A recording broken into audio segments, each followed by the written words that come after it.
hour. Lots of news to get to. Let's start with that QB change in Cleveland. Go ahead, Adam.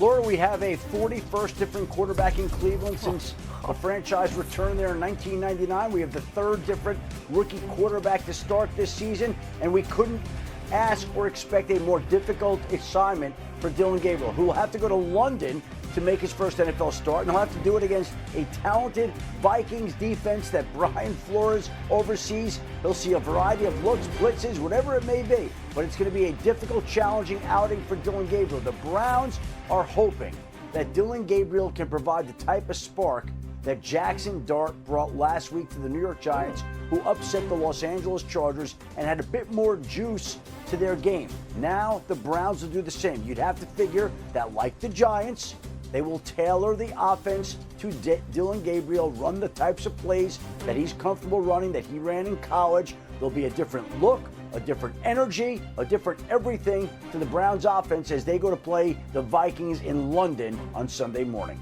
Yeah, not necessarily the defense you would want to go against, but we said that about Jackson Dart too. So new on NFL Live, here's Kevin Stefanski and Dillon Gabriel on the change today.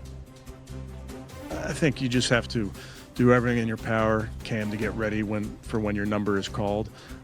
Certainly at the quarterback position, it's different than wide receiver where there's just one guy out there, so there's one rep to go around and you have to do everything in your power. But it's no different than a left tackle making his first start or a defensive tackle making his first start or a safety or what have you. It's it's going to be the first time for Dillon on Sunday, but you try to build off of all your experiences. It's part of my job, to be ready, to be that, sense of hope for everyone to continue to be better and come together and create momentum for each other. So excited for that, but just also extremely focused at doing my job at a high level.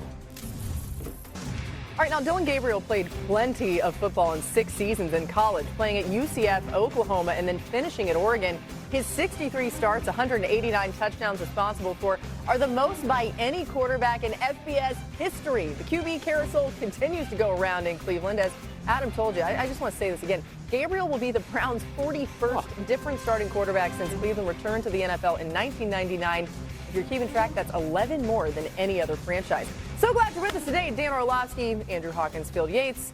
We got a lot to get to. This is a super busy day. Yeah, we got a lot. Well, let's do it then. Dan, does this decision make sense for the Browns right now? As we said, they're facing off against the Vikings defense in London. I would have started in week 1, but here we are week 4, okay? So only thing left to do, 2 things. Number 1, it's recon for this season, from this moment for the rest of the season if you're the Cleveland Browns. Did you find Andy Dalton, a Derek Carr, a Russell Wilson, Dak Prescott? That's really, outside of trying to win a game, that's the only thing that's left. Is Dillon Gabriel a guy for you? I think the second thing, and just directly to the field, Kevin Stefanski's offense, the fundamental part of it was always play action.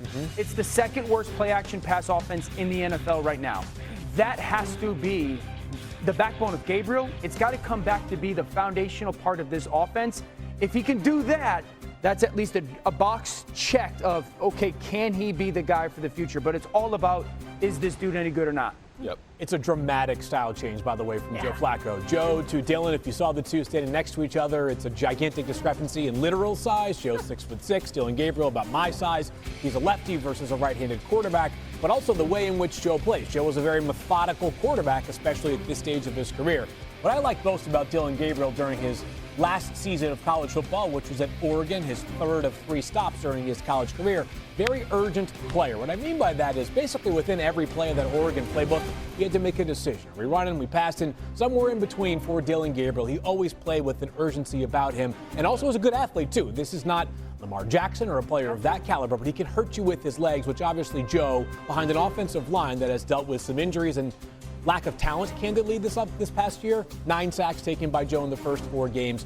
Maybe not as much pressure for Dillon Gabriel just because of the mobility he brings to the table. You knew the decision was coming. It probably came a couple of weeks earlier than I expected, but if you watched that offense last week, although the Lions are a good team, it looked very uninspired, right? They're dropping passes. They're not on the same page with Flacco and the wide receivers. And with Dillon Gabriel, everything you said, Phil, is exactly right. And a lot of that is instinctual. Like, he sees it and he gets the ball out. Yes, he's undersized, but he has a great feel for when to throw and his ball placement. Even in the preseason, you saw it. And some of those, field out routes where literally he's putting the ball in spaces that you don't see a lot of quarterbacks that are able to do it. He moves better in the pocket, so there's going to be opportunities. The big picture for the Browns is, can we get a good evaluation on him this year to see exactly what we have? I think that's the question that we probably know the answer to. They don't really have a number one receiver. I tell you, Jerry Jeudy's probably a number two receiver. And then their number three is a younger player. So their talent outside of the perimeter is not remotely close to what you would want for a starting quarterback. But he could show something, right? To Totally. Say, okay, we've totally. maybe struck some gold here.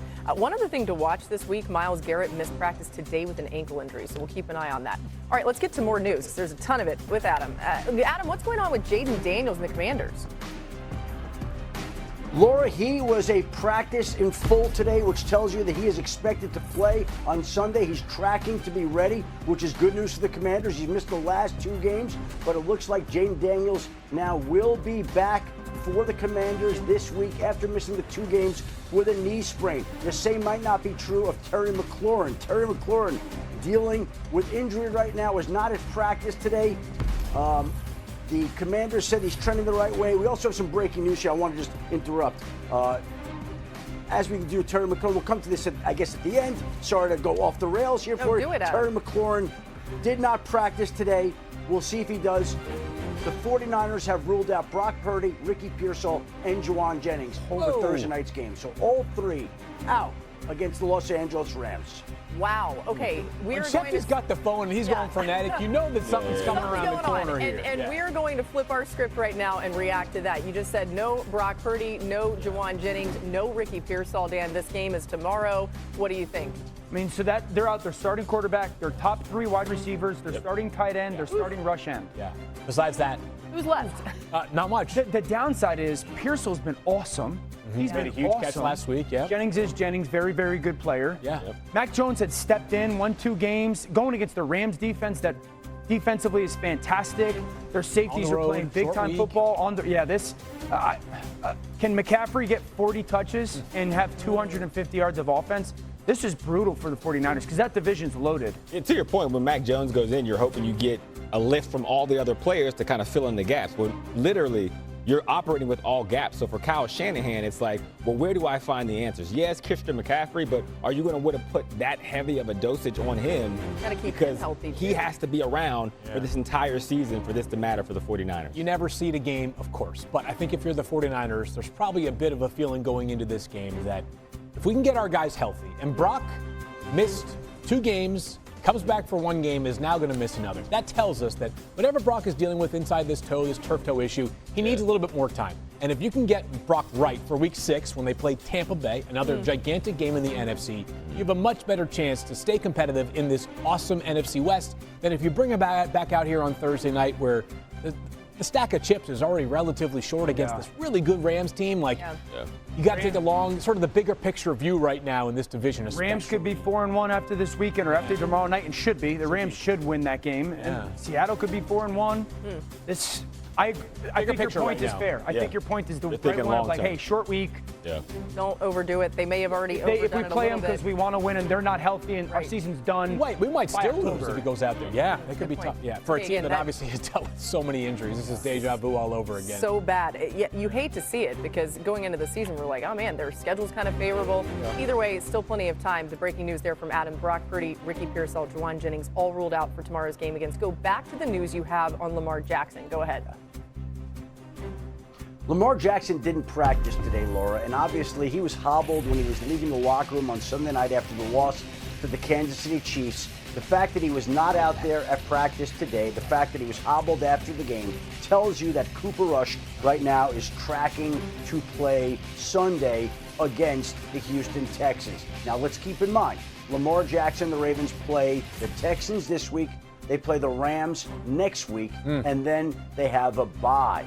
So it's possible that Lamar Jackson could wind up missing 2 games and get a month off. And if you're the Los Angeles Rams, you're looking 1 week at a 49ers team without Brock Purdy, Ricky Pearsall, and Jauan Jennings, then getting an extended rest to play a Ravens team that could be without Lamar Jackson before the Ravens go on the bye. So the schedule is shaping up in the Rams' favor right now, but the